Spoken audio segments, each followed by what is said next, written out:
அஞ்சாதீர்கள் என்பதுதான் ஒரு தைரியமூட்டும் செய்தி எல்லா மனிதருக்கும் இன்றைய தேவையாக இருக்கிறது.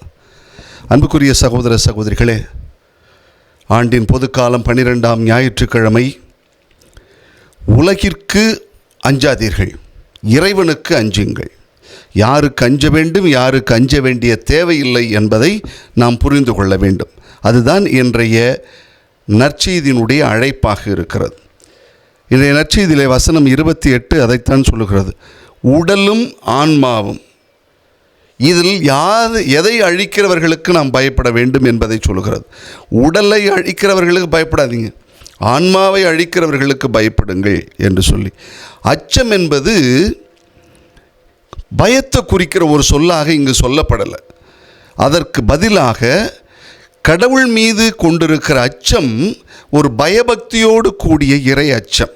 இறை அச்சம் அதான் சொல்லுவாங்க ரெவரன்ஷியல் ஃபியர் அப்படின்னு சொல்லுவாங்க. நமக்கு இருக்கிற ரெவரன்ஷியல் ஃபியர்னு சொல்லுவாங்க. இன்னொரு பக்கம் ஃபியர் ஆஃப் காட் அப்படின்னு சொல்கிறது. இறை அச்சத்தோடு வாழ வேண்டும். இன்றைய நற்செய்தி கடவுளுக்கு அஞ்சுகிறவர்கள் எப்படி இருக்கிறார்கள் என்பதை மேல்நோட்டமாக மட்டும் சொல்லாமல் அழுத்தமாக சொல்லிக் கொடுக்கிறது. அன்புக்குரியவர்களே, அதனால்தான் நீதிமொழிகள் புத்தகத்தில் 1வது அதிகாரம் 7வது வசனம் சொல்லுகிறது, ஆண்டவருக்கு அஞ்சுவதே ஞானத்தின் தொடக்கம் என்று சொல்லுகிறது.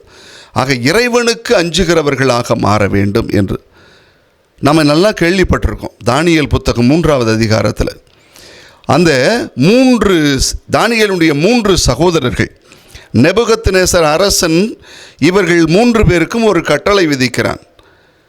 சாத்ராக், மேஷாக், ஆபேத்நேகோ, இவர்கள் 3 பேருக்கும் ஒரு கட்டளை, நீங்கள் என்னை தண்டனிட்டு வணங்க வேண்டும் என்று. அரசரை தண்டனிட்டு வணங்க வேண்டும், இல்லை என்றால் உங்களை கால்வாயில் தூக்கி போடுவோம் அப்படின்னு. அந்த மாதிரி சொன்ன உடனே இவர்கள் எதை குறித்தும் கவலைப்படலை. ஆனால் ஒரே ஒரு வார்த்தை சொன்னார்கள், நெருப்பை விட, ராஜாவை விட எங்களை படைத்தவர் பெரியவர், அதனால் உங்களை வணங்க மாட்டோம் என்று சொன்னார்கள். உடனடியாக அவர்களை கால்வாயில் தூக்கி போடுகிறார்கள். அது ஒரு பெரிய கதை, அப்படி போகுது. ஆனால் அவர்களை அந்த நெருப்பு எந்த தீங்கும் செய்யாமல் பாதுகாத்தது. உலகத்தில் முதல்ல ஏசி கண்டுபிடிச்சதே அங்கே தானோ என்று தோன்றது. இன்றைக்கி உலகம் பூரா எரிஞ்சாலும் உள்ளத்திற்குள்ள கடவுளோடு இருக்கிறவன் ஏசியில் இருக்கிற மாதிரியே இருப்பான் பாருங்கள். ஆக கடவுளுக்கு பயப்படுகிறவர்களாக இருக்க வேண்டும். கடவுளுக்கு பயந்தால் இந்த உலகம் உங்களை எரித்து விடாது. ஏன் அவ்வளோ தூரம் சொல்கிறீங்க? ஒரு தந்தை தன் குழந்தையை கையில் பிடித்து கொண்டு குகைக்குள் சென்றால் அந்த குழந்தை பயப்படாது. காரணம், தன் தந்தையை பற்றி இருக்கிறது.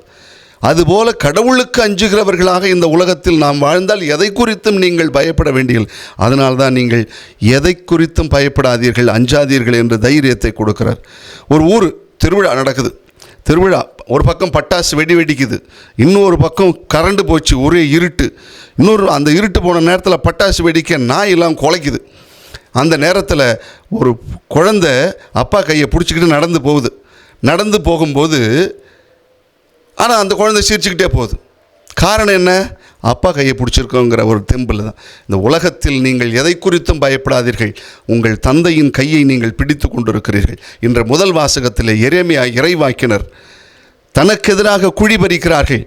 தீயிலாக இருக்கிறது, எப்பொழுது அழிந்து போவான் என்று எல்லாரும் எதிர்பார்த்து கொண்டிருக்கிறார்கள்.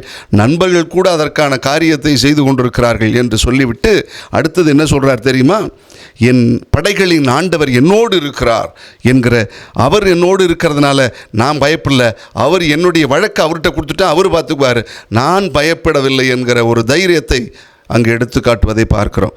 அன்புக்குரியவர்களே, சீராக் புத்தகம் 1வது அதிகாரம் 13வது வசனம் சொல்லுகிறது, ஆண்டவருக்கு அஞ்சுவோரின் கதி நலம் பெறக்கூடியதாக இருக்கும், அவருக்கு அஞ்சி நடப்போருக்கு பாதுகாப்பு என்றென்றும் உண்டு என்று வாசிக்கிறோம்.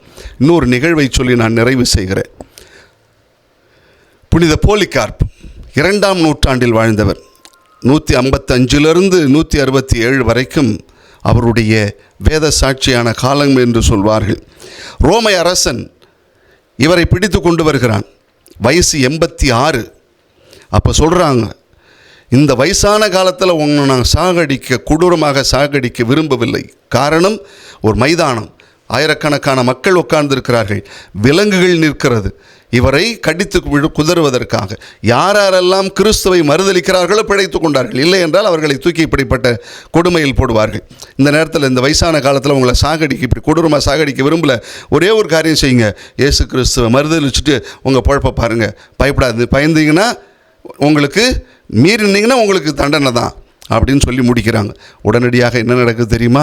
இவர் அடுத்த வசனம் சொல்லுகிறார், இதுவரை எனக்கு 86 வயசு, இதுவரை என்னை படைத்து பராமரித்த கடவுள் என்னை அழிக்க முன் வரவே இல்லை. நீங்கள் ஏமாத்திரம் ஒன்று. ரெண்டாவது, நீங்கள் என்னை நரகத்தில் போட்டாலும் சரி, நான் எப்பொழுதும் எரிகிற நெருப்புக்குள் நான் கடந்து செல்ல விரும்பவில்லை, அதனால் உங்களுக்கெல்லாம் நான் பயப்பட மாட்டேன் அப்படின்னு சொன்னார்.